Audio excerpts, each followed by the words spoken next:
अस्सलामुअलैकुम वरहमतुल्लाहि वबरकातुहू। हम अपना लेक्चर स्टार्ट करते हैं क्योंकि मीटिंग फिर लास्ट पे एंड हो जाती है। हमारा टॉपिक जो है वो कंप्लीट होने से रह जाता है। बस मुझे कंफर्म कर दें कि आवाज़ क्लियर आ रही है आप सबको।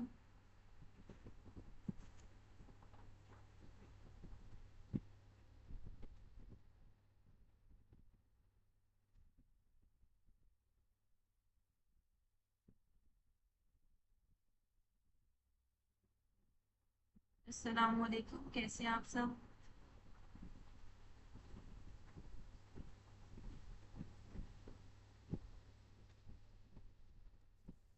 वालेकुम अस्सलाम। चलें, let's start our today class.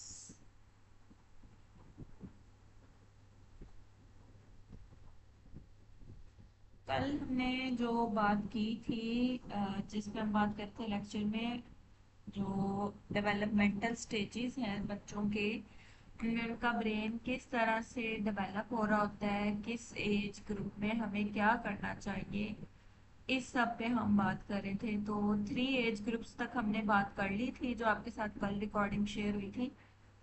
उसके बाद हमने स्टार्ट करना था द नेक्स्ट वन के एज 14 to 21 क्या करना चाहिए, हमें किस तरह से बच्चों को डील करना चाहिए। तो उसमें कुछ बातें कल वाले लेक्चर्स में से मिस हो गई थी कि बच्चे जो है जब 7 से 14 साल के दरमियान होते हैं, तो हमने उनके अंदर करेज लेके आनी होती है, ऑनेस्टी लेके आनी होती है, trust worthiness, responsibility, leadership, physical strength, और उनकी जो एकेडमिक फाउंडेशन है। तो अब इस एज ग्रुप में अगर हमारे बच्चे झूठ बोल रहे हैं, या फिर कहने के कोई भी ऐसी बात या ऐसे उनके अंदर आदत हमें नज़र आ रही हैं जो नहीं होनी चाहिए, तो वहाँ पर हमें क्या करना चाहिए कि उसको हमने किस तरह से ट्रीट करना है अगर हमारे बच्चे अनयूजुअल कुछ भी कर रहे हैं। तो उसमें सबसे पहले मतलब आप बच्चे को इससे पहले कि सिखाएं उसको ऑनेस्टी, माँ बाप को खुद समझ आना चाहिए कि बच्चा डिसऑनेस्ट क्यों है। हर मतलब उसके पीछे डिफरेंट रीजंस हो सकती है ना कि बच्चा ये सब कुछ क्यों कर रहा है। सबसे पहली बात कि अगर बच्चे ने कोई भी ऐसा काम किया है कि जिसको अगर वो कन्फेस करेगा, वो हमारे सामने उसको एक्सेप्ट करेगा, सच बोलेगा, तो हम उसको पनिशमेंट देंगे या उसको इस तरह की बातें कहेंगे या उसके साथ इस तरह का बिहेवियर रखेंगे कि जो उसके लिए तकलीफ दे होगा। तो बच्चे का माइंड उस चीज़ को कैलकुलेट कर रहा होता है कि झूठ बोलना या इस बात को छुपाना जो है वो सेफ वे है अपने आप को बचाने का। तो यहाँ पर हम खुद बच्चों को सिखा रहे हैं कि आपने झूठ बोलना है। हम ट्रेनिंग इस तरह की दे रहे हैं कि अगर वो सच बोलेंगे तो उनको सजा मिलेगी। तो इसका हल हमने ये करना है कि एक सेफ जोन बनाएं अपने और बच्चों का, कि जिसमें अगर बच्चा सच बोले अपनी जो भी गलती उससे, या उसने कुछ भी ऐसा किया कि जिसमें उसे कन्फेशन करते हुए डर लग रहा है, वहां पे आपने उसके जो कंसिक्वेंसेस बच्चा सोच रहा है उस वैसा उसको रिस्पॉन्ड नहीं करना। फिर उसके बाद सेकेंडली इसकी रीज़न ये हो सकती है कि आ, बच्चा कोई काम ना करे लेकिन आके हमें बताए कि मैंने ये काम किया है, सिर्फ और सिर्फ कह लें कि अपनी तारीफ सुनने के लिए, अपनी तरफ सारी कह लो कि अटेंशन लेने के लिए या दूसरों से अप्रूवल लेने के लिए अगर बच्चा कोई काम कर रहा है, तो ये एक अलार्मिंग साइन है कि बच्चा जो है उसको पता ये चल रहा है, उसका माहौल उसको ये सिखा रहा है कि जो इम्प्रेसिव स्टोरीज हैं वो इंसान को अप्रूवल देती हैं, टेंशन देती हैं। जो असल बात होती है, सच्ची बात होती है, उसकी कोई अहमियत नहीं है। तो हम ये कहें कि चाहे बच्चा हमारा इतना ज्यादा कह लें कि एक्स्ट्रा ऑर्डिनरी नहीं है कि वो इतने बड़े बड़े काम करे जिसपे सब उसकी तारीफ करें, अगर उसने कोई भी छोटा सा अच्छा काम किया है, मामूली सा काम है, आप उसको सेलिब्रेट करें। तब आपने अपने बच्चे को समझना है कि उसकी साइकोलॉजी क्या है, उसकी स्ट्रेंथ क्या है, उसकी वीकनेस क्या है। फिर उसके बाद के अगर हम खुद बच्चे के सामने कुछ ऐसा कर रहे हैं, कोई भी उसकी वजह हो सकती है कि हम किसी को बचाना चाह रहे हैं या कन्फ्लिक्ट को अवॉइड करना चाह रहे हैं, लेकिन बच्चा उस सब को ऑब्जर्व कर रहा था कि बात कुछ और थी, हमने कुछ और बोली, कि हमने झूठ बोला, चाहे वजह जो भी थी। तो बच्चा ये समझेगा कि जो डिसऑनेस्टी है, जो झूठ बोलना है, ये एक एक्सेप्टेबल स्ट्रेटजी है, ये एक मतलब अगर ज़रूरत पड़े तो इस पे अमल किया जा सकता है। अब हम जितना मर्जी बच्चे को लेक्चर दे लें, हम जो सबक उन्होंने हमें देखकर सीखा है हम उसको रिप्लेस नहीं कर सकते। बातें कोई भी अमल करते हुए 100 दफा सोचना है कि अगर मैं ये अमल करने लगी हूँ, अगर मैं ये अमल करने लगा हूँ, तो इससे मेरा बच्चा क्या सीखेगा। अब बात करते हैं हम स्टेज 4 की, के एज 14 to 21 हमें क्या करना चाहिए। लेक्चर के एंड पे हम सारा एक दफ़ा समराइज भी कर लेंगे स्टार्टिंग से एंड तक। तो अब यहाँ पर कहने के पहले 14 साल जो आपने मेहनत की है बच्चे पे, जेन्युइन मेहनत जिस तरह से हमने पढ़ा है, ठीक है, पिछले लेक्चर्स में, तो अब यहाँ पर जब वो बिलोगत की उम्र को पहुंचने वाला है, उसका एक सेकेंड न्यूरोलॉजिकल जो रेवोल्यूशन है वो स्टार्ट होने वाला है। कि बच्चे का जो ब्रेन है वो कह लें कि एक बहुत बड़े जो है वो कह लें कि आसान अल्फाज में उसको कहा जा सकता है कि वो एक प्रूनिंग प्रोसेस से गुजर होता है। प्रूनिंग प्रोसेस क्या होता है कि आप यूं समझें कि हमारे दिमाग में मल्टीपल न्यूरॉन्स है। जैसे हमने कहा कि बच्चा जो है वो आफ्टर बर्थ या बर्थ के करीब जो है वो मल्टीपल 1 मिनट के अंदर 2.5 लाख न्यूरॉन्स पर मिनट बना रहा होता है, ठीक है। अब इतनी न्यूरॉन्स उसके दिमाग में बनी हुई हैं। अब यहाँ पर जब वो 14 ईयर्स का हो जाता है, उसका ब्रेन टोटली शिफ्ट हो रहा होता है वहां पे। तो वहां पे कह लें कि जो वीक उसकी न्यूरॉन्स का जो सिनेप्टिक कनेक्शन है, सिनेप्टिक कनेक्शन कहते हैं एक न्यूरॉन का दूसरे न्यूरॉन से कनेक्शन, ठीक है। अब ऐसे कनेक्शंस जो बार बार यूज हो रहे हैं कि सच बोलना है, कोई भी मतलब अच्छा काम करना है, फिजिकल एक्टिविटी करनी है, हार्ड वर्क करना है, पेरेंट्स का ख्याल करना है, या कॉन्फिडेंस है, मतलब जो भी उसकी अंदर से चीजें बार बार यूज हो रही हैं, उनको वो स्ट्रेंथन अप करता है इस प्रूनिंग प्रोसेस में।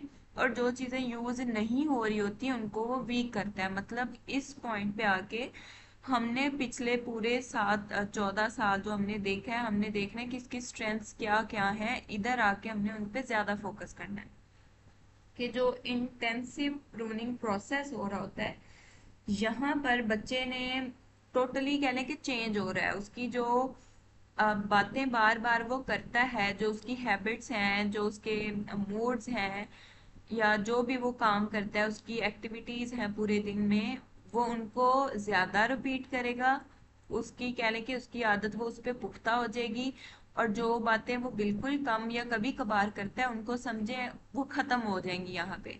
तो अगर 14 साल तक पीछे आपने ये मेहनत नहीं की, तो एटलीस्ट 14 साल पे ही कर लें कि जो अच्छे काम हैं उसकी तरफ उसको लेके आए, बुरे कामों से उसको हटाएं। बट ये ज्यादा पॉसिबल तभी है जब पिछले 14 साल आपने प्रोफेटिक मॉडल के ऊपर उसकी पेरेंटिंग की है, जो हमने पिछले लेक्चर्स में पढ़ा है।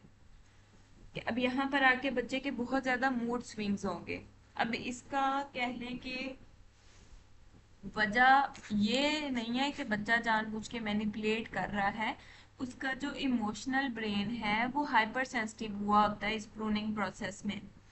तो इस चीज को समझना है आपने। फिर उसके बाद इस एज में आके बच्चा रिस्क लेना शुरू करता है कि जानबूझ के वो ऐसे काम करता है जिसमें कोई ना कोई रिस्क होता है, ठीक है। उनको मजा आता है ये करने में, ये कोई स्टूपिडिटी नहीं है कि हम कहते हैं पागल है जो ये कर रहा है। अब वो अपने ब्रेन को, उनका ब्रेन जो है वो ट्रेन हो रहा होता है कि डोपामीन सिस्टम उनका हाईली एक्टिव होता है। और अगर वो उस चीज को अचीव कर लेते हैं तो ये फीलिंग उनको बहुत ज्यादा कह लें कि अच्छा फील करवाती है।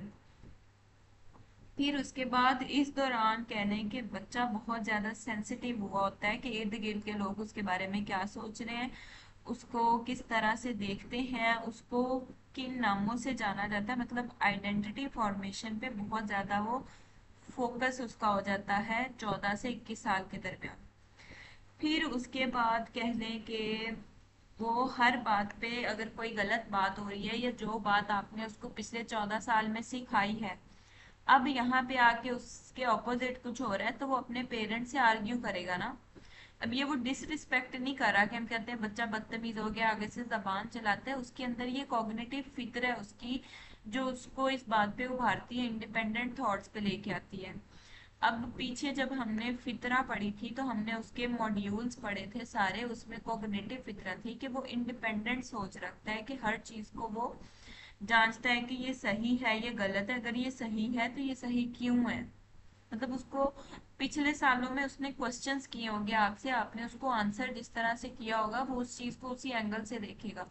अब यहाँ पे आके जब आप बिल्कुल इसके ऑपोजिट करेंगे तो क्वेश्चन तो करेगा ना, वो आर्ग्यू करेगा जहां पर कुछ भी उसकी सोच से हट के हो रहा होगा। तो अब ऐसे पेरेंट्स जिनको समझ आ रहा होता है कि उनके बच्चों की इस एज में किस तरह से न्यूरोलॉजी जो है वो चेंज हो रही होती है, तो वो सब्र और तहम्मुल के साथ बच्चों को डील करते हैं, पेशेंस के साथ उनको रिस्पॉन्ड करते हैं। लेकिन जिनको पता ही नहीं है कि इस एज में उनके अंदर ये चेंजेस आ रही हैं, इस एज के अंदर उनके बिहेवियर में ये चेंजेस आ सकती हैं, उनके ओवरऑल जो हैबिट्स हैं उनमें ये चेंजेस आ सकती हैं, तो वो गुस्सा करेंगे, आगे से अपना जो टेम्पर है वो लूज कर देंगे। तो वहां पर आके बच्चे जो कहने के उनको जो असल में रिलेशनशिप उनका बनना था अपने पेरेंट्स के साथ वो उसको लूज कर देते हैं। वजह क्या थी कि उनको पता नहीं था, ये चीजें नॉर्मल है बच्चों को, अगर बच्चे आपसे बहस कर रहे हैं आगे से किसी बात में तो आप समझें कि कोई चीज है जो ट्रिगर कर रही है उनको, जो समझ में नहीं आ रही।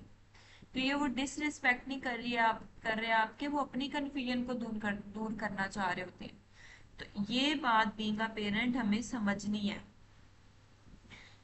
तो अब इसे समझने के लिए कह लें कि पहले अपने आप को भी ट्रेन करना पड़ेगा ना, कि अगर हम बहस कर रहे हैं, हमें हमारे अपने कंसेप्ट्स क्लियर नहीं है, हम खुद जो है इस मॉडल के ऊपर नहीं बढ़े हुए, हमारी तरबियत इस मॉडल के ऊपर नहीं हुई, तो इंटेंशनली या अनइंटेंशनली बार बार, जैसे मैं हर लेक्चर में कहती हूँ कि हमारे अंदर वो हैबिट्स आती हैं जो हमने अपने पेरेंट्स को करते हुए देखा है।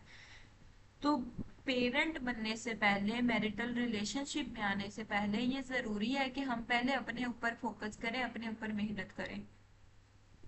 अब जब बच्चे बड़े हो गए हैं 7 साल से 14 साल और फिर 14 साल से ऑनवर्ड, वैसे तो जब बच्चे बालिग हो जाएं तो उनके बिस्तर अलग कर देने चाहिए, ये अहादीस भी कहती हैं। अब इसका कह लें कि मॉडर्न साइंस भी यही कहती है कि ये जरूरी है बच्चे की, उसको ये पता चले कि उनकी भी कोई प्राइवेसी है, एक उनकी आइडेंटिटी बिल्ड करने के लिए, उनकी पर्सनल रिस्पॉन्सिबिलिटीज उनके ऊपर डालने के लिए, कि अगर 10 साल के बाद ही इस चीज की, वैसे तो बच्चों में प्रैक्टिस करवानी शुरू करनी चाहिए कि उनके जो बिस्तर है वो अलग कर दिए जाएं। फिर जैसे हमने कल वाले लेक्चर में जो मैंने रिकॉर्डिंग शेयर की थी आपके साथ बताया था कि उनके ऊपर छोटी छोटी उनको रिस्पॉन्सिबिलिटीज देना स्टार्ट करें, कि वो अपना बिस्तर ठीक करके उठें, अपने इर्द गिर्द का जो उनका रूम है, अगर सेपरेट रूम है या बेड ही है उसके ऊपर कोई चीजें बिखरी हुई ना हो, कि मतलब एक उनकी पर्सनल रिस्पॉन्सिबिलिटी कि मेरा ये बिस्तर है, मैंने इसको ठीक रखना है, साफ सुथरा रखना है। फिर उनकी प्राइवेसी बिल्ड होती है कि उनको समझ आता है कि हर इंसान की अपनी एक प्राइवेसी होती है जिसका दीन ने भी लिहाज रखा है। अब हमारे यहाँ इस माहौल में, आजकल के मुआशरे में तो इस चीज का ख्याल नहीं रखा जाता, लेकिन हमारे दीन ने भी हमें इसका हुक्म दिया है और मॉडर्न साइंस भी यही कहती है। तो सबसे पहला काम कि बच्चों के बिस्तर जो हैं वो अलग कर दें। ये सिर्फ एक फिजिकल सेपरेशन ही कि हम कहते हैं अकेले सोएंगे, डर ना जाए, गिर ना जाए, ये ना हो जाए, वो ना हो जाए, मतलब इतना कुछ बच्चे क्या सोचेंगे कि हमें पेरेंट्स ने अकेला कर दिया, बच्चे ऐसा कुछ नहीं सोचते। आप शुरू से उनकी ट्रेनिंग सही तरीके से करते जाएं, स्टेप बाय स्टेप करते जाएं, आप यकीन जानें कि आपके बच्चे लीडर्स बनेंगे। वो हर छोटी छोटी बात पे, जिस तरह के आज के बच्चे स्ट्रेस में चले जाते हैं, डिप्रेशन में चले जाते हैं, वो ऐसे बच्चे नहीं बनेंगे।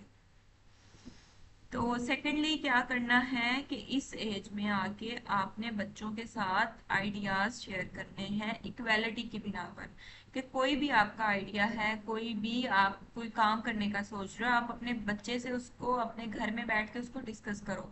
आपके माइंड में जो उससे रिलेटेड डाउट्स आ रहे हैं, जो क्वेश्चंस आ रहे हैं, जो भी आप उसको काउंटर करने के लिए जो आपके दिमाग में प्रॉब्लम्स का सोल्यूशन आ रहा है, वो सब आप उसको बताओ। मतलब वन बाय वन हर चीज बच्चे के साथ डिस्कस करो।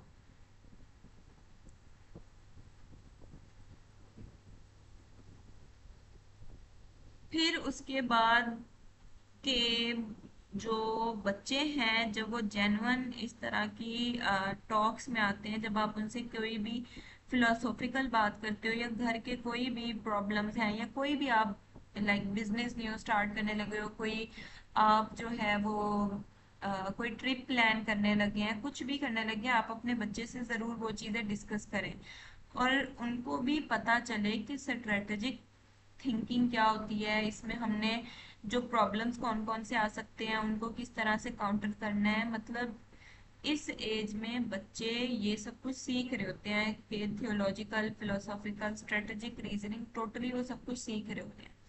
और कह लें कि यही बेहतरीन एज है बच्चे को तफसीर सिखाने की, कुरान को समझाने की, उस पर तदब्बुर करने की, कि कुरान सिर्फ वही नहीं है कि अरबिक में पढ़ते जाओ और बाकी उसके ऊपर कहने कि आप कुछ भी फोकस ना करो।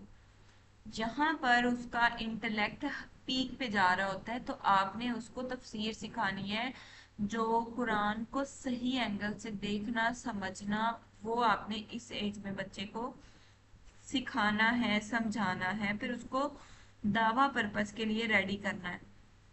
कि पहले 3 स्टेजेस जो हमने कहा कि बर्थ से जो है वो 7 ईयर्स, फर्स्ट डे से बर्थ तक, बर्थ से 7 ईयर्स तक, 7 ईयर्स से 14 ईयर्स तक, ये जो पहले 3 स्टेजेस थे, अगर आपने उन पहले 3 स्टेजेस में बच्चे को बड़ा किया है सीरा मॉडल के ऊपर, तो इस एज में आके बच्चा इस काबिल हो जाता है कि वो अपने फेथ को डिफेंड कर सके, और वो जेन्युइनली ये करना भी चाहता है, अगर हम उसी मॉडल के ऊपर चलें जैसे हमने डिस्कस किया था। तो ये बहुत कह लें कि छोटी छोटी बातें हैं, और हम कर भी सकते हैं। अगर हमें लग रहा है ना कि ये बहुत मुश्किल काम है, हम बाकी काम करें या बच्चों के ऊपर इतनी मेहनत करें, ये इतना टाइम टेकिंग नहीं है।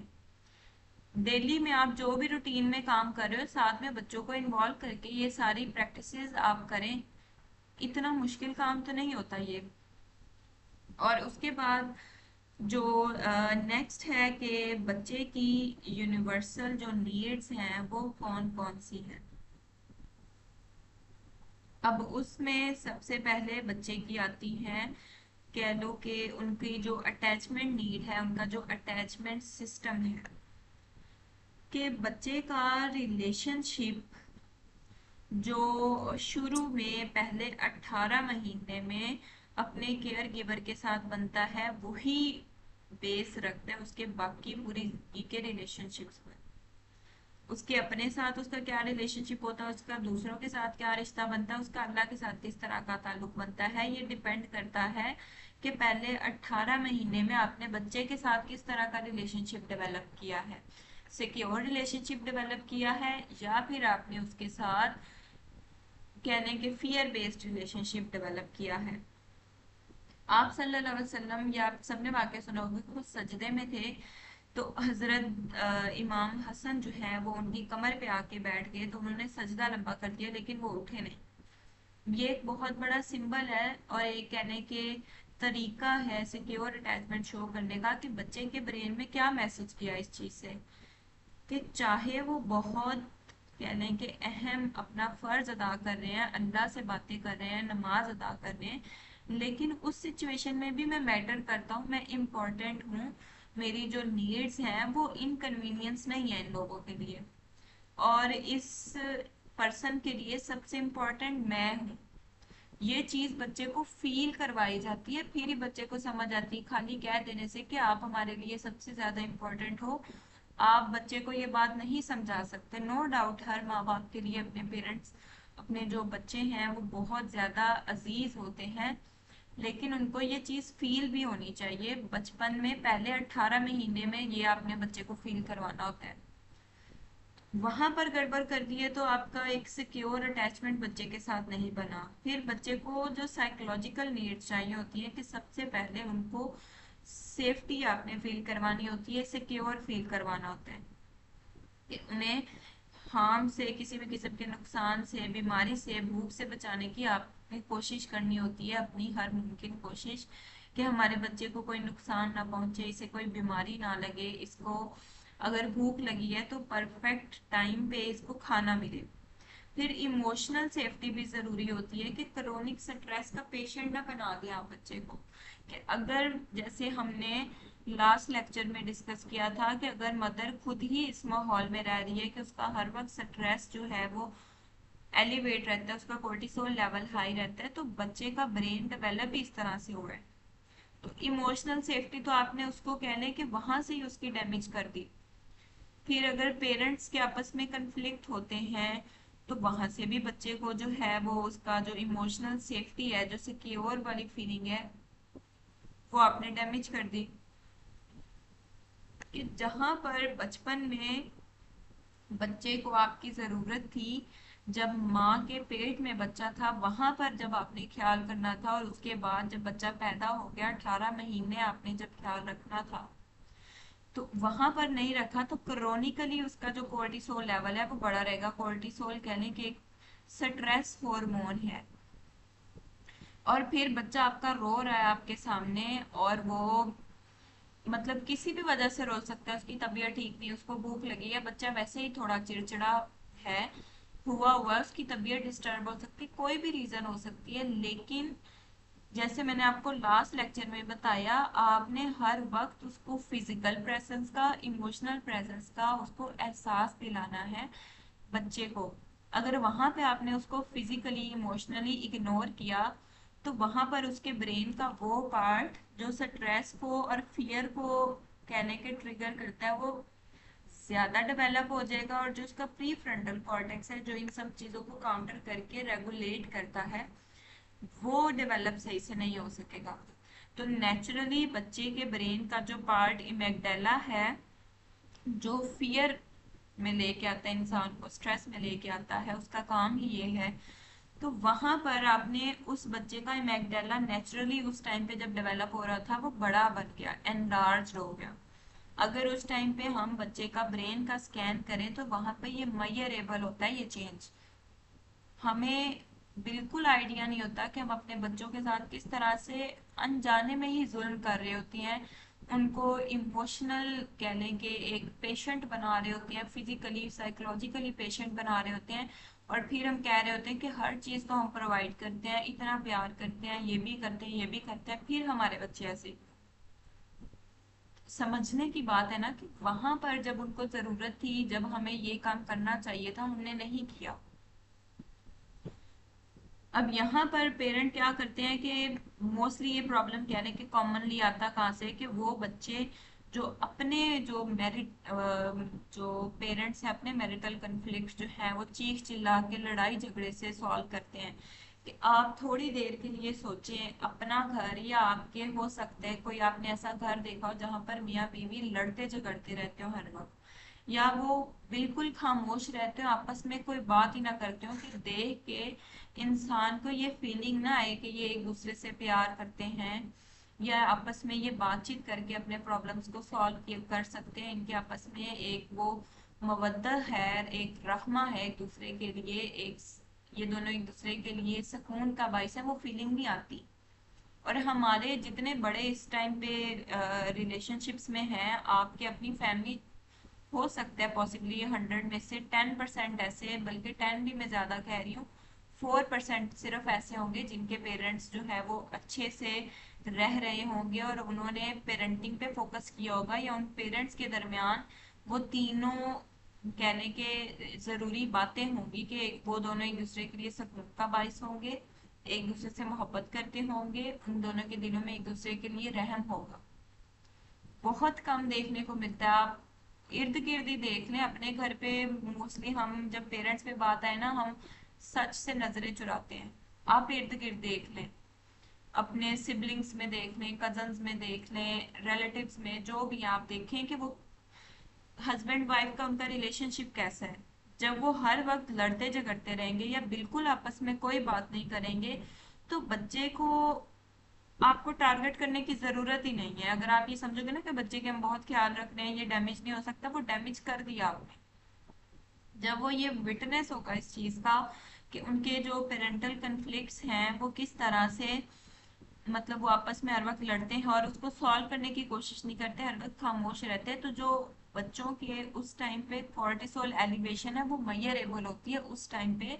चाहे आपका बच्चा 10 माह का है, चाहे वो 1 साल का है, चाहे वो 1.5 साल का है।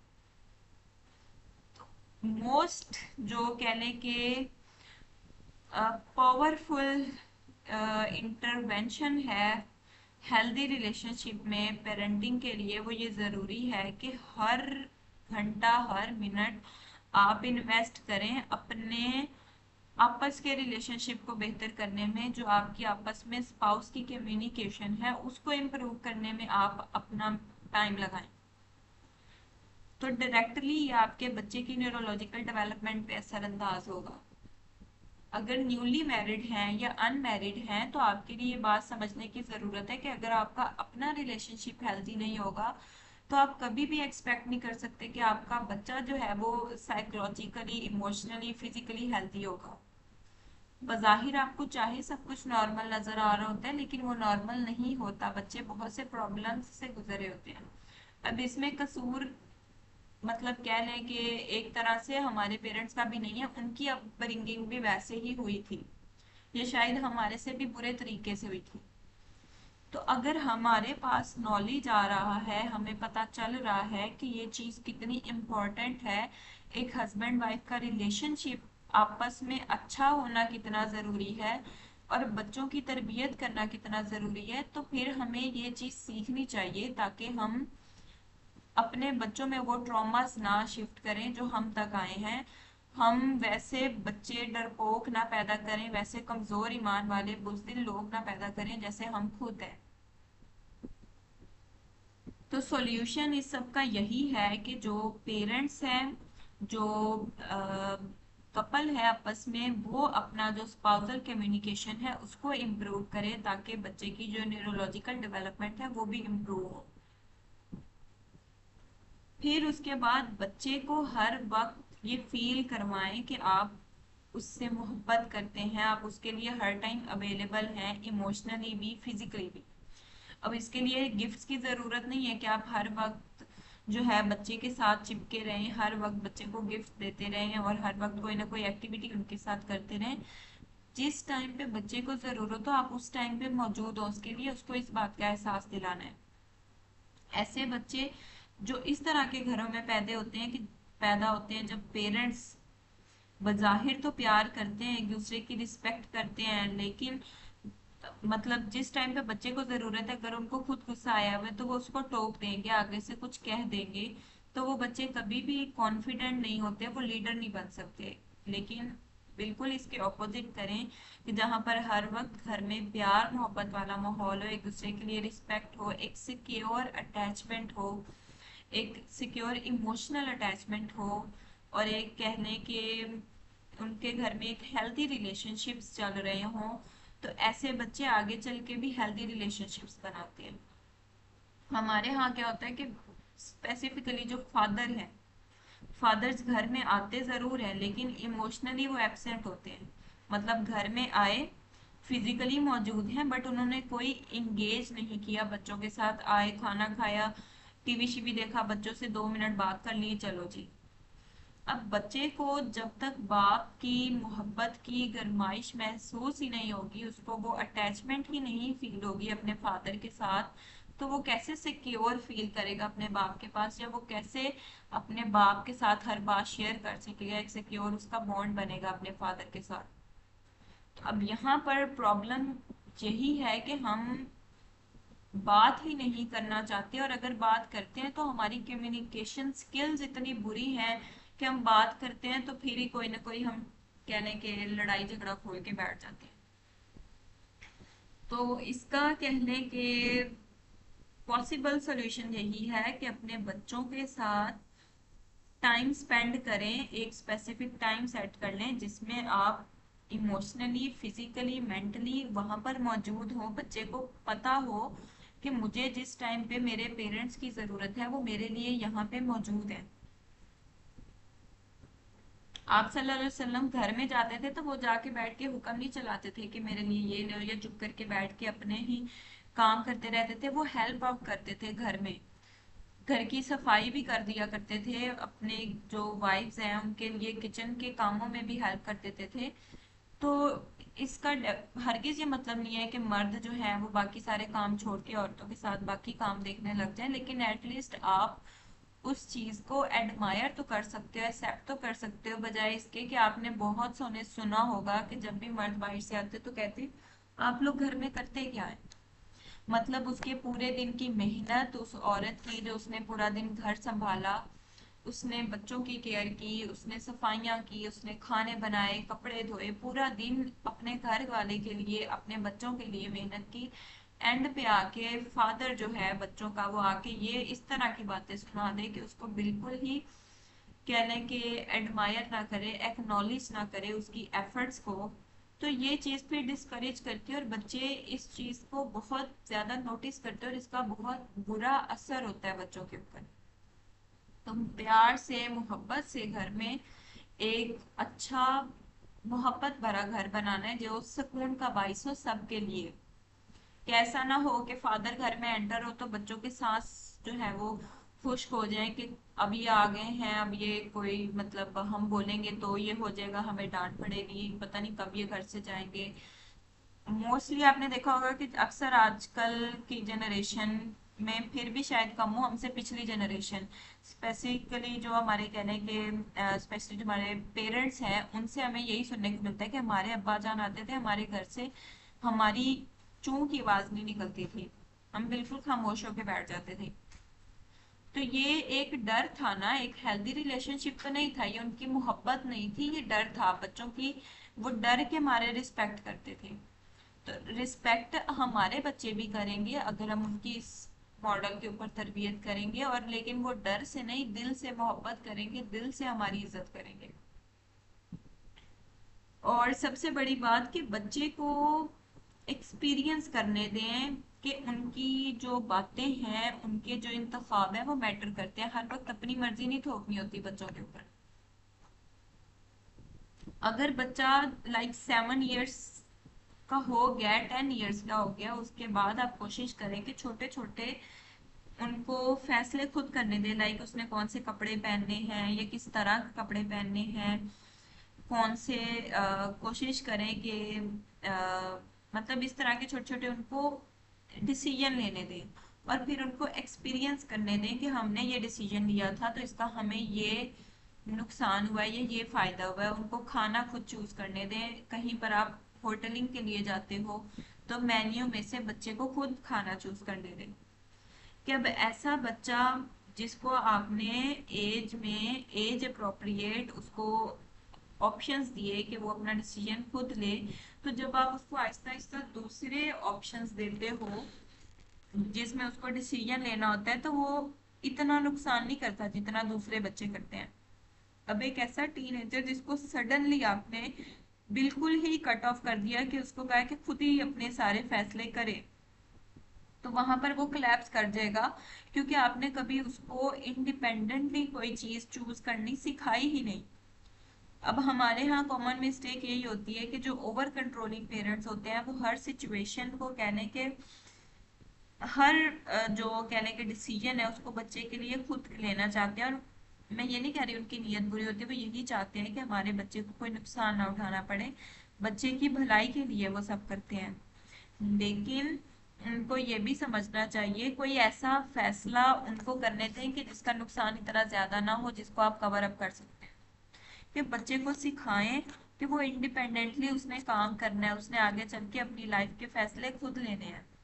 अब लीडर कभी भी डिपेंडेंट नहीं होता, वो एक अच्छा डिसीजन मेकर होता है, एक इंडिपेंडेंट थिंकर होता है।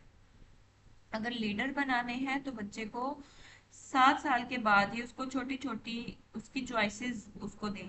जब वो 14 साल का हो जाए तो उसको पता होगा कि मैंने ये डिसीजंस लेने हैं और इसका मुझे नतीजा भुगतना पड़ेगा। 7 साल का 10 साल का बच्चा, आपने उसको उसकी मर्जी के कपड़े लेने दिए। अब आपको पता था कि ये कपड़ा अच्छा नहीं है, ये खराब हो जाएगा, ये इस पे सूट नहीं करेगा, लेकिन आपने उसको लेने दिया। आपने उसको चॉइस उसकी, मतलब उसको एक्सेप्ट किया उसकी चॉइस को।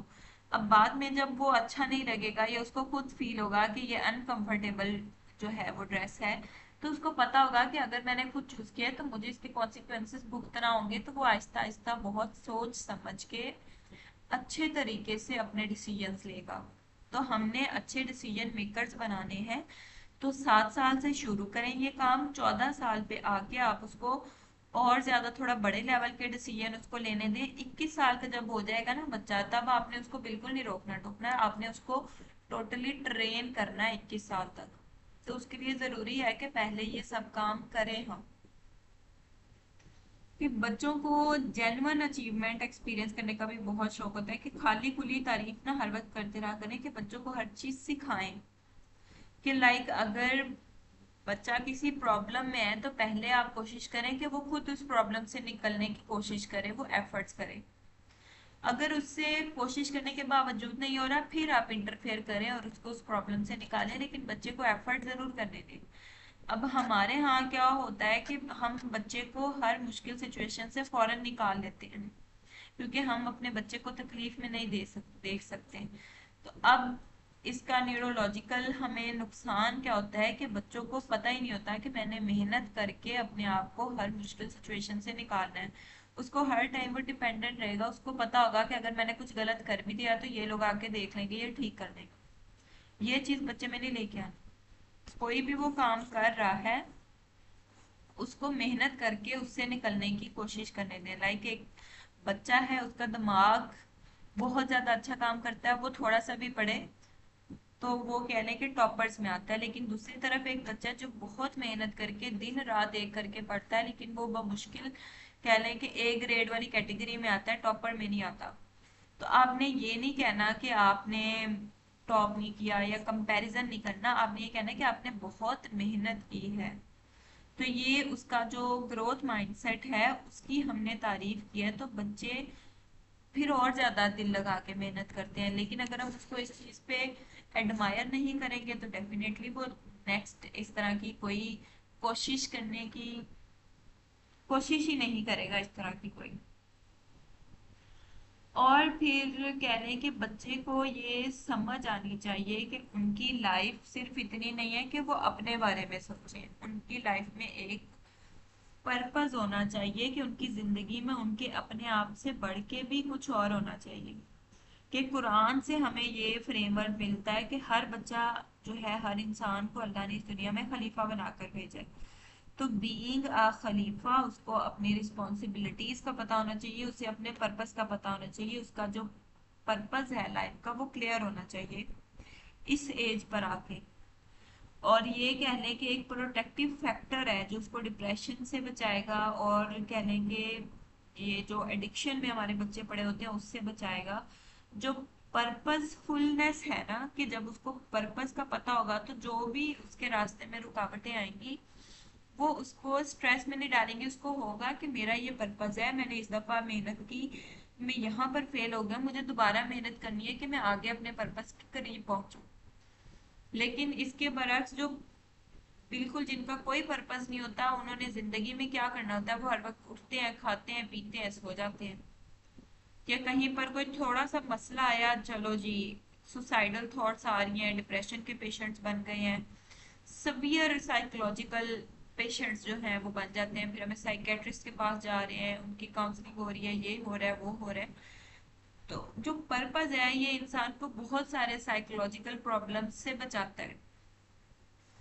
ये कहने के इस एज में ये सब कुछ करना जो जरूरी था, जो हमने कह लें कि अपने बच्चे को सिखाना है कि हर चीज उसकी पर्पस से कनेक्ट करें। कि हम नमाज पढ़ते हैं तो क्यों पढ़ते हैं, इस वजह से नहीं पढ़ते कि हमें पढ़नी चाहिए बस। कि अगर बच्चा हमसे पूछ रहा है कि हम नमाज क्यों पढ़ते हैं, आप कह दें कि बस पढ़नी चाहिए, फर्ज है, इस वजह से पढ़ते हैं, नहीं। आप उसको बताएं कि हम अल्लाह ताला से बात कर रहे हैं, हम अल्लाह से मोहब्बत करते हैं, हमने कामयाब होना है, हमारा ये पर्पस है, हमने वहां तक पहुंचना है, इस वजह से हम नमाज पढ़ते हैं। तो उसको प्रॉपर पूरी डिटेल में समझाएं हम क्यों पढ़ते हैं। इस वजह से नहीं कि जॉब कर लो कल को कमाने वाले हो जाओ, इस वजह से कि खलीफा के तौर पे आपकी कुछ रिस्पॉन्सिबिलिटीज हैं और उन रिस्पॉन्सिबिलिटीज को पूरा करने के लिए आपके पास नॉलेज का होना जरूरी है। इस वजह से हम नॉलेज गेन करते हैं। तो मतलब बच्चे के क्वेश्चंस को टैकल करना, उसको अच्छे तरीके से डील करना, पहले हमें खुद सीखना होगा, उसके बाद हम बच्चे को अच्छे तरीके से डील कर सकेंगे। अब सबसे बड़ा प्रॉब्लम क्या आता है कि अब हम कॉमन जो प्रॉब्लम्स हैं जो पेरेंटिंग में फेस करने पड़ते हैं उस पे बात करते हैं कि बच्चे, सबसे बड़ा मसला आजकल का यही है कि हर वक्त फोन में घुसे रहते हैं, कि तकरीबन भी कम से कम 4 से 6 घंटे या चले 3 घंटे उनका जो स्क्रीन टाइमिंग है सोशल मीडिया की यूजिंग है वो पूरे दिन में है। अब होना क्या चाहिए था कि उनके जो प्ले ईयर्स थे जिसमें हमने कहा, और ये अगर छोटे होते से बच्चे को आदत डल गई है तो बड़े होके ये और ज्यादा होती है। अगर प्ले ईयर्स में लाइक 7 to 14 ईयर्स में बच्चा जो है वो खेलने की बजाय मोबाइल पे टाइम स्पेंड कर रहा है, तो ब्रेन की वायरिंग इस तरह से हो रही होती है कि वो पैसिव कंजम्पशन ले रहा है, डोपामिन डिपेंडेंसी उसके अंदर हो रही है, यानी कि सोशल आइसोलेशन हो रही है, वो लोगों से दूर बस अपनी दुनिया में मगन रहना चाहता है। इसका सोल्यूशन यही है, जैसे मैंने आपको पिछले लेक्चर्स में भी बताया, कि अपने बच्चों को 2 साल तक तो बिल्कुल स्क्रीन से दूर रखें। फिर 2 साल के बाद आगे 7 साल तक ज्यादा से ज्यादा अपने 30 मिनट उसको सोशल मीडिया या स्क्रीन यूज करने देनी है, वो भी अपनी मौजूदगी में एजुकेशनल कंटेंट जिसपे बाद में आप बच्चे से बात कर सके, आप एक डिबेट कर सके। और जो बाकी उसके घंटे हैं दिन में आपको नहीं समझ आता क्या करें, आप उसके साथ आउटडोर प्ले खेलें, इर्द गिर्द के बच्चों से दोस्ती करवाएं, कोशिश करें कि अपने मतलब इर्द गिर्द के लोगों से भी कनेक्ट हो, उनको भी इस तरफ लेके आए कि वो पेरेंटिंग पे फोकस करें। जब सब लोग मिलके अपने बच्चों पे मेहनत कर रहे होते हैं इर्द गिर्द के लोग भी, तो आप आपस में बच्चों को बाहर खेलने दें, उसको इस तरह के टॉयज दें कि जिससे वो कहने के कंस्ट्रक्शन करे, लाइक ब्लॉग्स हैं, या उनको स्टोरीज सुनाएं और उनका सोशली लोगों के साथ इंटरेक्शन करवाएं। ये सॉल्यूशन है, ना कि ये कि आप अपनी जान छुड़ाने के लिए या सुकून के लिए कि बच्चे चुप करके बैठे हैं फोन तो देख रहे हैं ना, हमें तंग तो नहीं कर रहे, ये चीज नहीं करनी। और सबसे बड़ा प्रॉब्लम ये है कि बहुत से पेरेंट्स जब भी उन्हें किसी बात में गुस्सा होता है, अब कहने के भी इसकी वजह क्या है कि वो खुद एक फियर बेस्ड माहौल में हमारी अपनी परवरिश हुई है, हमारे पेरेंट्स की इस तरह से हुई है कि डिफॉल्ट मोड कह लें, जैसे हर चीज डिफॉल्ट मोड पे चल रही होती है ना, जब तक हम उसमें चेंजेस ना करें अपनी मर्जी की, तो डिफॉल्ट मोड पे चल रही होती है।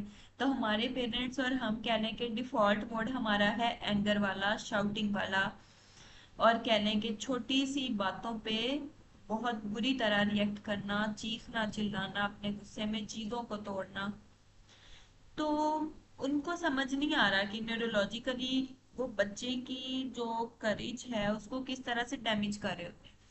आप खुद सोचें, जो मैरिड है वो खुद सोचे कि जब उनको गुस्सा आता है तो वो किस तरह से बिहेव करते हैं, और अनमैरिड ये सोचें जिनकी अभी शादी भी नहीं हुई, वो ये सोचें कि जब हमें गुस्सा आता है तो हम किस तरह से उसको डील करते हैं। क्या हम अपने पेरेंट्स को आगे से जवाब देते हैं, या हम अपनी कमरे को तहस नहस कर देते हैं, या कोई हेल्दी एक्टिविटी करते हैं। सबसे बड़ा मसला यही है कि अगर हम खुद एक गुस्से वाले चीखने चिल्लाने वाले पेरेंट्स बनेंगे तो हमारा बच्चा कभी बहादुर बन ही नहीं सकेगा, वो एक फियर वाले माहौल में बड़ा होगा, उसके अंदर जो इमोशंस हैं वो कभी भी रेगुलेट नहीं हो सकेंगे, और उसका जो ट्रस्ट सिस्टम है वो भी डैमेज कर देंगे। हर वक्त एक दफा अगर आपने चीखा है ना, तो कोर्टिसोल स्पाइक करता है बच्चे के दिमाग में। जब आप बार बार वही जो कह लें कि तरीका रिपीट करते हो, तो कोर्टिसोल एक्सपोजर बच्चे की जो, मैंने पहले भी बताया कि उसका जो एमिगडाला है, जो उसका फियर सेंटर है, उसको एनलार्ज कर देता है, और उसका जो प्री फ्रंटल कॉर्टेक्स है जिसने डिसीजन मेकिंग को और इस सब को रेगुलेट करना होता है, उसको शरीन कर देते हैं। तो अब पेरेंट को नहीं पता कि उनके वक्ती तौर पे गुस्से में आके उनको नहीं पता कि मैंने क्या किया, लेकिन उनके इस वक्ती गुस्से ने, चीखने चिल्लाने ने, ऊंची आवाज से बोलने ने बच्चे को डरपोक बना दिया, एक रिएक्टिव एडल्ट बनाना। कह लें कि आपने एक उसकी बुनियाद रख दी कि वो बड़ा होके वैसे ही करेगा जैसे आप करते हैं। अब इसका ये सॉल्यूशन नहीं है कि आप बिल्कुल खामोश होना शुरू हो जाए। आप कोशिश करें कि अपने गुस्से के वक्त एनर्जी पीक पे होती है, आप उस एनर्जी को यूटिलाइज करें ना, दूसरी तरफ शिफ्ट करें। आपसे सल्लम ने कभी किसी बच्चे पर, आपने कभी सीरा में पढ़ा हो, किसी बच्चे के साथ ऊंची आवाज में बात की हो, किसी औरत के साथ या किसी इवन अपने मुलाजिम के साथ ही ऊंची आवाज में बात की हो या उस पर हाथ उठाया हो? कभी सीरा में आपने ऐसा कोई वाक्य सुना हो कि वो अगर बात करते थे तो कोशिश करते थे कि अगला बंदा जो है उसकी अपनी मॉरल सेंस जो है वो एक्टिवेट हो, इस तरह की क्वेश्चनिंग करते थे कि वो खुद जो है वो उस चीज से बाज आ जाता था। जब भी हमें गुस्सा आए, फिजिकली हम उस जगह को छोड़ सकते हैं, हम वजू कर लें, अगर बैठे में उठ जाएं, खड़े हुए हैं तो हम लेट जाएं, पानी पी लें, तो मतलब अपने आप को डिसिप्लिन करने की कोशिश करें। अगर हम अभी बगैर बच्चों के, बगैर शादी के अपने गुस्से पे काबू नहीं पा सकते, तो हम कैसे कह सकते हैं कि कल को हम अपने बच्चों की तरबियत अच्छे से कर लेंगे? कि अगर हम अपने ही इमोशंस को ट्रेन नहीं कर सकते तो हम अपने बच्चों को कभी भी ट्रेन नहीं कर सकते, उनको वो चीज सिखा ही नहीं सकते जो हम अपने आप को नहीं अभी तक सिखा सके। और सबसे बड़ा मसला जो पेरेंट्स करते हैं कि दूसरों के साथ कंपेयर करना, चाहे उसके अपने बहन भाई क्यों ना है। कि ये कहना कि तुम्हारे भाई ने तो टॉप किया था, तुम्हें क्या हो गया, पता नहीं ये हमारी औलाद किस पे चली गई है, कि तुम उसकी तरह क्यों नहीं हो, तुम इसकी तरह क्यों नहीं हो, या कजन्स के साथ उसको जो है कंपेयर करना। तो ये बहुत नेगेटिव कह लें के बिहेवियर है, और उस बच्चे का जो ब्रेन है उसके अंदर शर्मिंदगी के सर्किट को आप एक्टिवेट कर देते हैं। बच्चा हर वक्त अपने आप से शर्मिंदा रहने लग जाता है, उसका कॉन्फिडेंस जीरो हो जाता है। और उसको आप इस तरह की पेन देते हो, सोशल पेन, कि जो अगर हम ब्रेन स्कैन करें तो वो फिजिकल पेन की तरह हमें फील होगी। और अगर रिपीटेडली हम ये बिहेवियर रखें तो बच्चे का पूरा ब्रेन जो है वो रीवायर हो जाता है। हर बच्चे के अंदर एक सेपरेट अल्लाह ताला ने टैलेंट रखा होता है, एक सेपरेट उसकी अपनी एक शाइन होती है, अपनी एक स्ट्रेंथ होती है, आपने उस पर फोकस करना है। कभी बच्चों को दूसरों के साथ कंपेयर नहीं करना, हर बच्चे की जो भी कामयाबी है उसको आपने सेलिब्रेट करना है यूनिकली। कि जैसे आपसे सल्लम ने कहा था कि हर बच्चा कह लें कि डिफरेंट है, हर बच्चा जो है आप उसको जिस तरह से ट्रेन करते जाओगे उसकी जो सलाहियतें हैं वो उभर उभर के बाहर आती जाएंगी, और हर बच्चे की डिफरेंट होती हैं। तो हमने हर बच्चे को उसी तरह से डिफरेंटली टैकल करना है, डिफरेंटली उसकी जो अचीवमेंट्स हैं उनको सेलिब्रेट करना है। और फिर जो इसके बाद बड़ा मसला वो ये कि बच्चे को ओवर प्रोटेक्टेड इन्वायरमेंट देना, कि उसको हर किस्म की मुश्किल से बचा के रखना, हर किस्म के उसके जो कन्फ्लिक्ट्स हैं उनको रिजॉल्व करते रहना, उनके लिए उनके प्रॉब्लम्स को खुद सॉल्व करते रहना। तो बच्चा जब बड़ा होता है तो उसको ये पता नहीं होता कि मैंने अपने प्रॉब्लम्स को खुद किस तरह सॉल्व करना है, मतलब वो एक अनसेफ एडल्ट है। एज 7 से 9 पे हमने कोशिश यही करनी है कि एक तो उसके अंदर फिजिकल करेज लेके हैं, जैसे मैंने आपको कल की क्लास में बताया कि उसको क्लिम्बिंग, स्विमिंग की तरफ लेके जाएं। फिर 9 to 11 एज में आप सोशल करेज लेके आए, कि मतलब कोशिश करें गैदरिंग्स रखें जिसमें सिर्फ बच्चों की आप कॉम्पिटिशन्स करवा सकते हैं, लेकिन उसमें आपने कंपेयर नहीं करना, हर बच्चे को उसके हिसाब से आपने गिफ्ट देना है। एक न्यूट्रल पर्सन को आप जज रख सकते हैं, मतलब ग्रुप्स में उनको स्पीकिंग के लिए कहना, और कहने के डिबेट डिबेट पे उनको रेडी करना। फिर 11 से 14 साल के दरमियान आप जो है उनको इस बात के लिए रेडी करें, उनके अंदर इतनी मॉरल करेज हो कि वो सच्चाई के लिए, हक बात के लिए खड़े हों, चाहे इसमें उनका अपना कोई नुकसान हो जाए।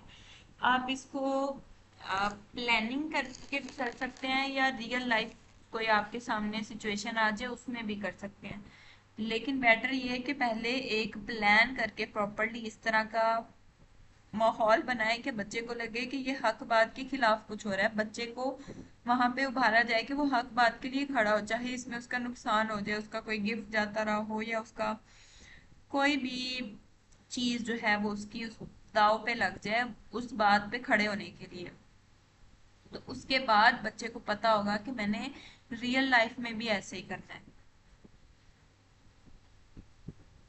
फिर बच्चे के ऊपर कभी भी दीन को जबरदस्ती नहीं थोपना। जैसे हमने कहा कि बचपन में ही बच्चे को अल्लाह की मोहब्बत की स्टोरी सुनाएं। जब वो 2 साल का है, 2 साल से 4 साल तक अल्लाह की रहमत की, अल्लाह की मोहब्बत की, खूबसूरती की उसको स्टोरी सुनाएं। 4 साल से 7 साल तक आप उसको कह लेंगे नेकी की, मोरालिटी की स्टोरी सुनाएं। फिर उसके बाद उसको करेज की, हक बात के लिए खड़े होने की स्टोरी सुनाएं। अगर आप उसको बचपन से यही चीज सिखाएंगे कि अगर ये नहीं करोगे तो अल्लाह ताला नाराज हो जाएंगे, अल्लाह तुम्हें जहन्नुम में डाल देंगे, ये कर देंगे, वो कर देंगे, तो बड़े होके बच्चे दीन से नफरत करने लग जाते हैं। आपने बच्चों में अल्लाह की मोहब्बत डालनी है, अल्लाह से नफरत नहीं डाल। तो ये बहुत इम्पोर्टेंट चीज है कि हम कोई भी बच्चा बात कर, हम कहते हैं अल्लाह ताला मारेंगे, अल्लाह नाराज हो जाएंगे, ऐसे नहीं करना। बच्चे को शुरू से अल्लाह की मोहब्बत, अल्लाह की रहमत सिखानी है।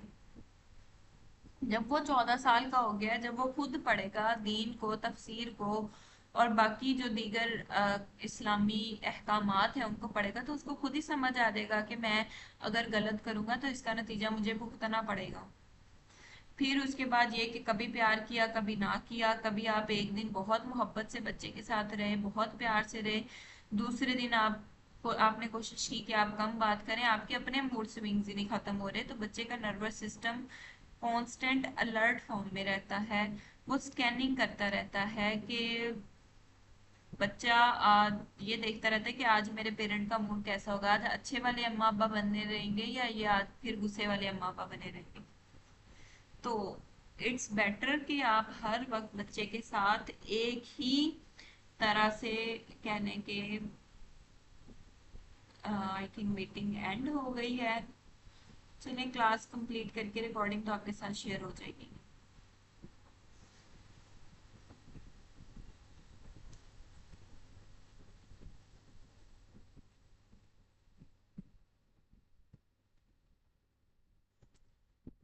आपने ऐसा नहीं करना कि कभी गुस्सा किया, कभी प्यार किया, कंसिस्टेंसी दिखानी है, और कंसिस्टेंसी बहुत इंपॉर्टेंट है परफेक्शन से।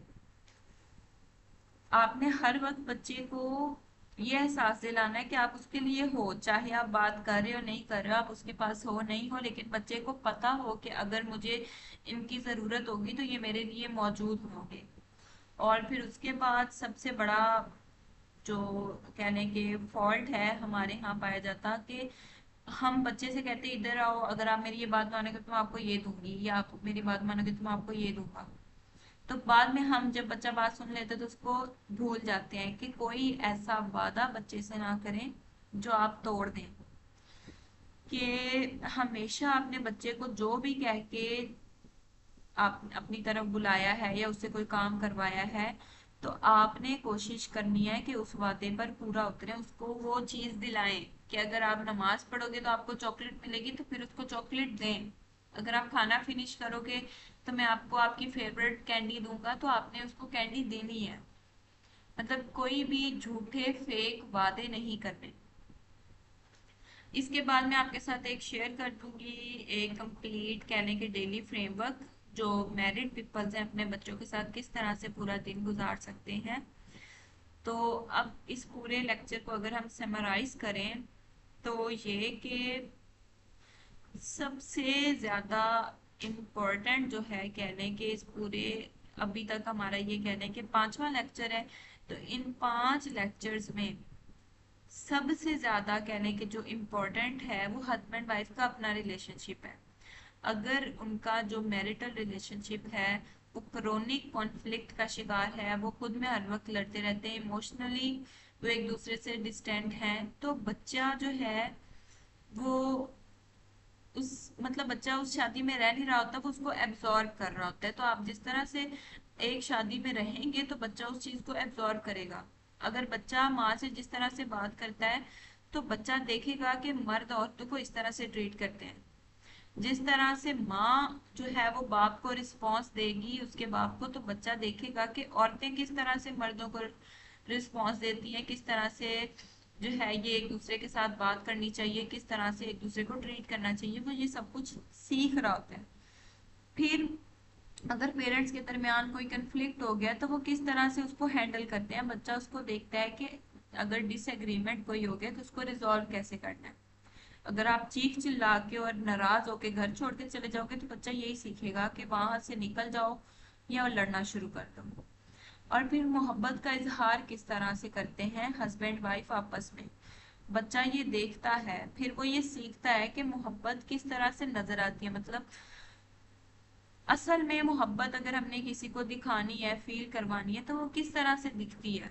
बच्चा इस सब चीजों को देख रहा होता है कि तीन ऐसे डिवाइन गिफ्ट्स जो अल्लाह ने एक शादीशुदा रिश्ते में रखे हैं, कहने के जो सबसे ज्यादा बेसिक हैं, जरूरी हैं, और बच्चे की फितरा डैमेज ना हो उसके लिए जो जरूरी है, एनवायरमेंटल कंडीशंस जो बच्चे की फितरा को रिक्वायर्ड हैं, वो तीन ही हैं जिन पे हमने बात की: सकीना, मुवद्दा एंड रहमा। ट्रैंक्विलिटी, लव एंड मर्सी, एक दूसरे के लिए वो सुकून का बाइस हो, एक दूसरे से अनकंडीशनल मोहब्बत करते हो, और एक दूसरे के लिए उनके दिल में रहमत हो। ठीक है। मतलब हमने अभी तक पढ़ा कि कंसेप्शन से बर्थ तक हमने क्या करना है, उसमें पेरेंटिंग का क्या रोल है, फिर 0 to 2 years क्या रोल है, 2 to 7 years, 7 to 14 years, and then 14 to 21 years के यहाँ पर आके जो इस ये आज का पूरा लेक्चर था कि उसकी आइडेंटिटी बिल्ड करनी है, इंडिपेंडेंट बनाना है, और उसको उसकी पूरी लाइफ के लिए प्रिपेयर करना, उसका पर्पस क्लियर करना है।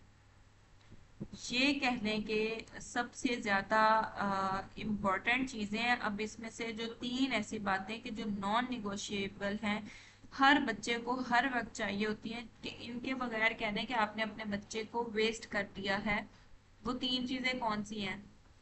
सबसे पहली सिक्योर अटैचमेंट, कि आपका अपने बच्चे के साथ एक सिक्योर अटैचमेंट हो, एक सिक्योर बॉन्डिंग हो। सेकेंडली, एक ऐसा घर हो जो सुकून का बाइस हो, जहां पर कोई क्रोनिक कन्फ्लिक्ट ना हो, फियर बेस्ड सिचुएशन ना हो, जहां पर कह लें कि इंस्टेबिलिटी एब्सेंट हो, बच्चे का नर्वस सिस्टम वार जोन में कभी भी नॉर्मली डेवलप नहीं हो सकता कि हर वक्त जंग का माहौल है।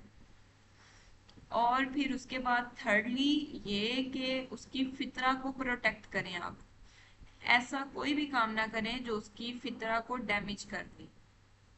आपके करने के काम ये है कि आपने ये देखना है कि अगर आप मैरिड हैं, अपने बच्चे का देखिए कि उसका स्क्रीन टाइम कितना है, और उसके एक्चुअल डेली आवर जो है वो कैलकुलेट करें और उसमें रिडक्शन प्लान बनाएं। ठीक है।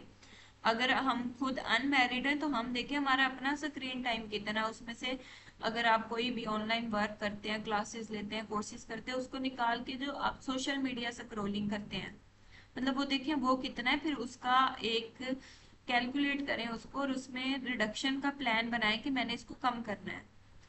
फिर उसके बाद डेली एक स्टोरी सीखनी है जो अनमैरिड है, कि ये स्टोरी अपने माइंड में बनानी है, इससे ये सबक मिलता है, ताकि कल को आपको अपने बच्चों को स्टोरी सुनानी पड़े तो आपको उस टाइम पे ना पढ़नी पड़े, अभी से सीखना शुरू करें। और जो मैरिड है वो उसी दिन पढ़ें। एक अपने बच्चे के साथ ये कमिटमेंट करें कि रात को सोने से पहले आप हर रात को उसको एक स्टोरी सुनाएंगे। अब वो स्टोरी आपने या सीरा से लेनी है, हिस्ट्री से, प्रोफेटिक स्टोरीज ले लें, जितने भी मुस्लिम हीरोज रह चुके हैं उनकी स्टोरीज पढ़ें, और उनमें से एक स्टोरी आपने डेली 30 डेज तक एक स्टोरी पढ़नी है। मैरिड पीपल अपने जो पेरेंट्स हैं वो अपने बच्चों को सुनाएं, जो अनमैरिड है वो याद रखें अपने दिमाग में। फिर जो पेरेंट्स हैं वो ये देखें कि कोई ऐसा वादा जो आपने अपने बच्चे से किया था और वो पूरा नहीं किया, चाहे वो छोटा सा था, आप उसको एक्नॉलेज करें बच्चे के सामने कि मैं भूल गई थी, और उसको पूरा करें। अगर आप उसको पूरा नहीं कर सकती तो फिर बच्चे से सॉरी करें उस वादे पर। और जो अनमेरिड है आप ये देखें कि क्या आप अपने साथ ही जो कमिटमेंट करते हो उसको पूरी करते हो। अगर और फिर एक तो आपने स्क्रीन टाइम कम करना है, दूसरा आपने नॉलेज पे वर्क करना है कि आप स्टोरी सीखें, तीसरा आपने अपने वादों की पाबंदी करनी है, अपने वादों को पूरा करना है। किसी के साथ भी किए, अपने पेरेंट्स के साथ किए हैं, फ्रेंड्स के साथ किए हैं, सिबलिंग्स के साथ की हैं, रिलेटिव्स के साथ की हैं, अपने साथ की हैं, आपने उसको पूरा करना है। ये कहने के आपका एक छोटा सा वर्क है। और ये नोट्स तो मैंने लास्ट लेक्चर के बाद आपके साथ शेयर कर दिए थे, वही अभी अब हमारे कंप्लीट हुए हैं। तो यहाँ पर क्लास को एंड करती हूँ मैं, रिकॉर्डिंग आपके साथ शेयर हो जाएगी। अल्लाह हाफिज।